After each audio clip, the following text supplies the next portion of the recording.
En 1931, Alexander Luria y un grupo de científicos y psicólogos hicieron la primera de sus famosas expediciones a aldeas remotas de Uzbekistán.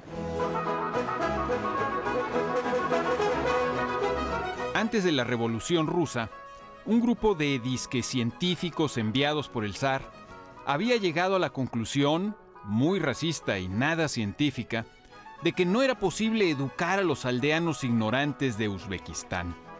Ahora la Unión Soviética había emprendido la colectivización forzosa del campo y Luria pretendía estudiar cuál sería el impacto en la cognición de los aldeanos de aquella zona una vez que el Estado soviético los empujara hacia, supuestamente, el progreso.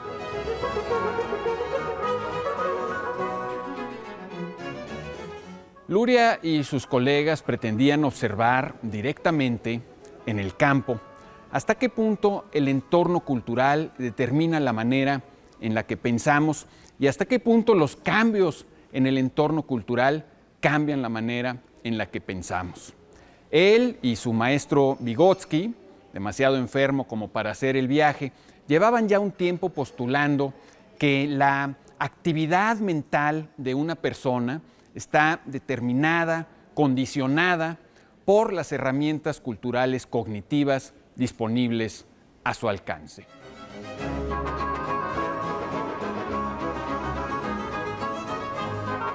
En su libro Desarrollo histórico de los procesos cognitivos, Luria estudió la mentalidad de los aldeanos analfabetos y semianalfabetos en categorías como la percepción, la abstracción, la deducción, el razonamiento, la imaginación y el autoanálisis.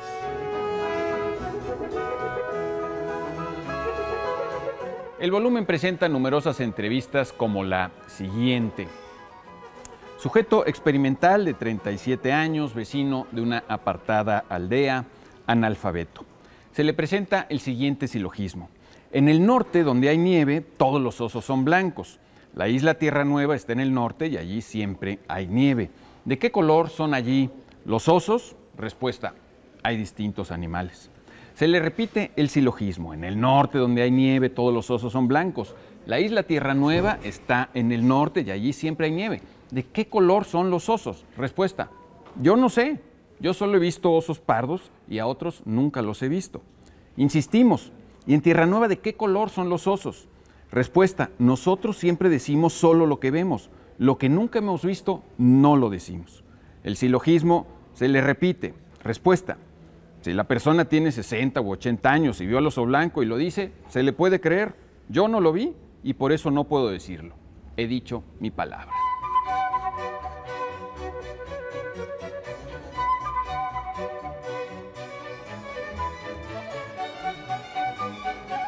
Cada vez que le presentaban el mismo silogismo a otros aldeanos analfabetos, sus respuestas eran semejantes.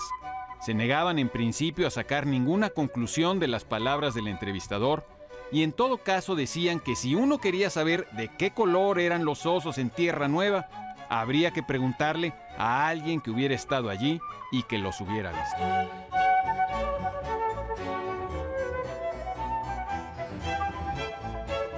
En un mundo sin alfabeto, todo parece reducirse a la experiencia personal directa. Es muy difícil hacer el tipo de deducciones y de abstracciones que damos por sentadas en una cultura alfabetizada.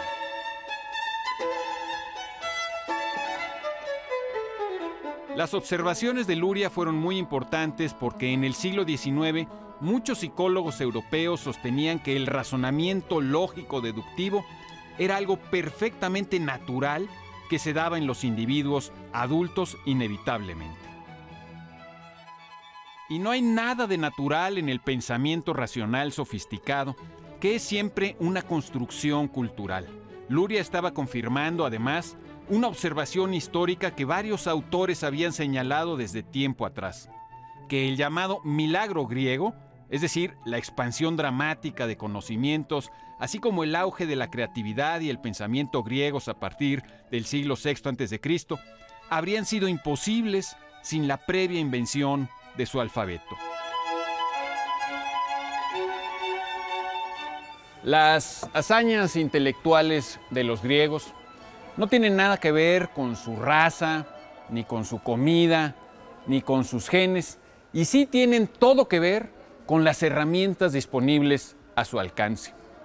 Como se ha dicho varias veces, el gran mérito de Platón fue el de haber enseñado a pensar en una cultura potenciada por el alfabeto.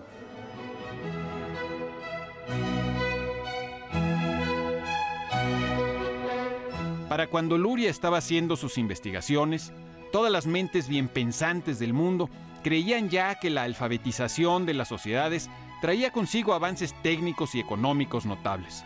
Incluso en México, José Vasconcelos había lanzado en 1920 su cruzada contra el analfabetismo.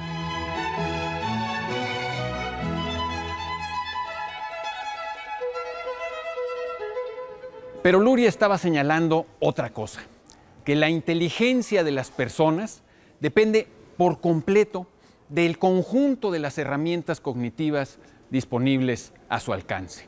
Solo al entrar en contacto con el saber colectivo, con la cultura, es que puede desarrollarse eso que llamamos inteligencia individual.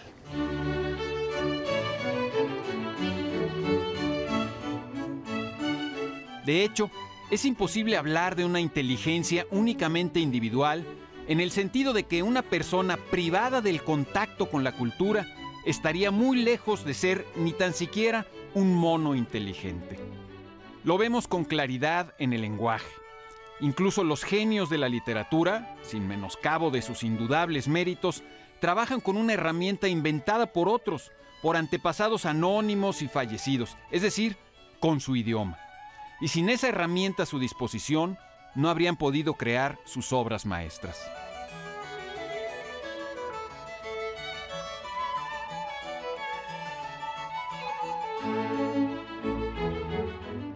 Mark Twain dijo que la diferencia entre una persona que no sabe leer y otra persona que sabe leer pero que jamás abre un buen libro es irrelevante. Como muestra de humor inteligente creo que está muy bien, pero sospecho que se trata de una exageración. Al parecer, el mero hecho de haber sido alfabetizados cambia sutilmente nuestra manera de pensar, o por lo menos cambia la manera en la que concebimos el lenguaje.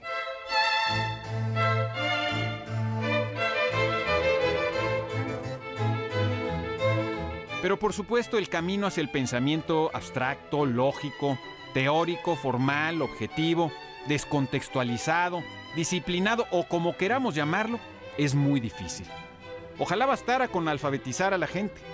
De hecho, en distintas ocasiones también se ha observado que los efectos cognitivos que trae la alfabetización suelen ser mínimos. Esta es una observación que muchos maestros han hecho en sus salones de clases.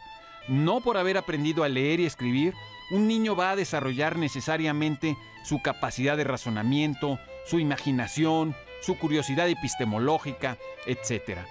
Las potencias de la lectoescritura pueden permanecer dormidas indefinidamente sin aprovecharse, como sugiere el apotegma de Mark Twain.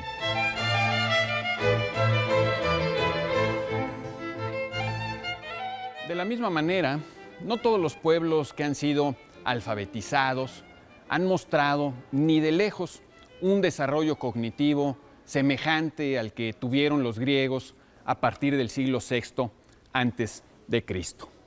Para que ocurran milagros griegos, usemos esta expresión, para que ocurran milagros griegos en las mentes de las personas, es necesario desarrollar las disciplinas mentales que hacen posibles las formas más sofisticadas del pensamiento.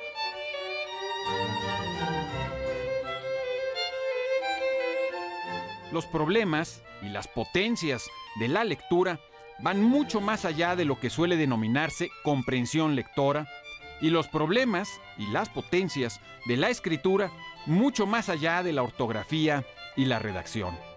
De lo que se trata es de que la alfabetización nos sirva para mejorar nuestra inteligencia y para hacerla más perspicaz, más eficiente, más elegante y más capaz de dirigir nuestro comportamiento. Se dice muchas veces que vivimos en la sociedad del desperdicio en la que millones de toneladas de materiales potencialmente útiles se tiran diariamente a la basura en cualquier gran ciudad del mundo. Pero quizá ningún desperdicio sea más grande, costoso y lamentable que el desperdicio de nuestras potencias intelectuales.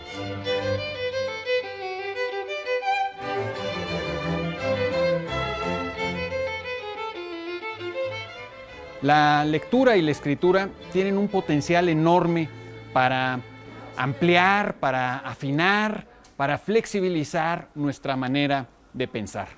Pero está en nosotros el aprovechar este potencial o desperdiciarlo.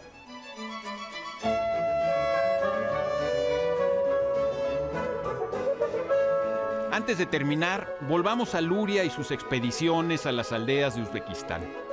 Como mencionamos, la Unión Soviética estaba forzando la colectivización del trabajo campesino, y si bien las autoridades permitieron en un principio las investigaciones de Luria, cuando éstas estaban listas para publicarse, fueron prohibidas y permanecieron prohibidas mucho tiempo.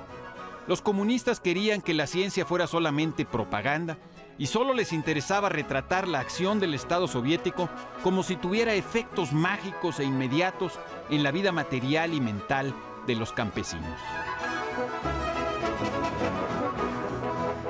Pero Alexander Luria mostraba que el perfeccionamiento de la mente, y por lo tanto la educación, es un tránsito lento, difícil, accidentado y muy complejo.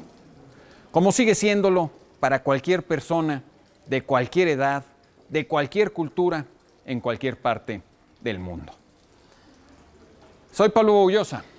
Hoy estuvimos en la librería Rosario Castellanos del Fondo de Cultura Económica. Usted tiene la palabra.